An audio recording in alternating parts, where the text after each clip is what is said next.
Hi friends, இன்றைக்கி சாமந்தி பூவை பற்றின வீடியோ தாங்க பார்க்க போகிறோம். வாங்க இப்போ நம்ம வீடியோக்குள்ளே போகலாம். நம்ம பிச்சிப்பூ மல்லிகைப்பூன்னு எவ்வளோ வச்சாலும் இந்த ஒத்த பூ வச்சாலே போதும்ப்பா அப்படின்னு நம்ம ஒத்த பூவை வச்சுட்டு போகிறவங்க தான் அதிகமாகவே இருப்போம். நானும் அப்படி தான் ஃப்ரெண்ட்ஸ். அப்படி ஒன்று பூ தான் இந்த சாமந்தி பூ. இதை நம்ம செவ்வந்தி பூன்னு எங்கள் ஊரில் சொல்லுவோம்.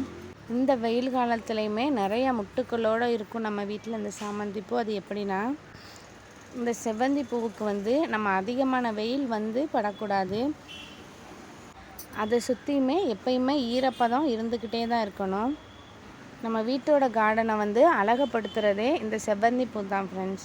இந்த சின்ன சின்ன குட்டி குட்டியாக கலராக நிறைய செவ்வந்தி பூ இருக்கிறனால நம்ம கார்டன் எப்பயுமே கலர்ஃபுல்லாகவே தான் இருக்கும். இந்த செடியை நம்ம ஒரு செடி வச்சா போதும், சுற்றியுமே அதோட பக்கு கிளைகள் நிறையா செடியாக அது உருவாக்கி கொடுத்துரும். நம்ம வீட்டில் ப்ரௌன் கலரு, அப்புறம் எல்லோ கலரு. நம்ம வீட்டில் செவ்வந்தி பூக்களில் என்னென்ன கலர் இருக்குன்னா, ப்ரௌனு, எல்லோ இருக்கும், ஒயிட்டு, பிங்க்கு. இது 4மே நம்ம வீட்டில் இருக்கும். ப்ரௌன்லேயே 2 டைப் இருக்கும். ஒன்று ரொம்ப காடு மாதிரி வளரும், அந்த மாதிரி ப்ரௌன்.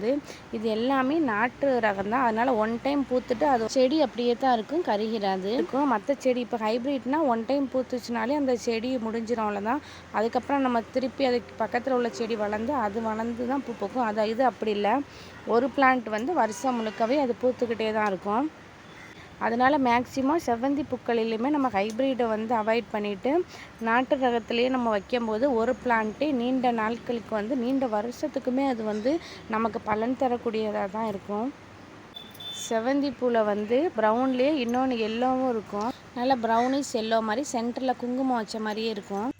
இந்த செவ்வந்தி செடியை நம்ம வீட்டில் என்ட்ரன்ஸ் செடியாமே நம்ம பயன்படுத்தலாம். நம்ம ஊர் கிளைமேட்டுக்குமே இது நல்லா தான் நல்லா பூக்குது. நீங்களும் உங்கள் வீட்டில்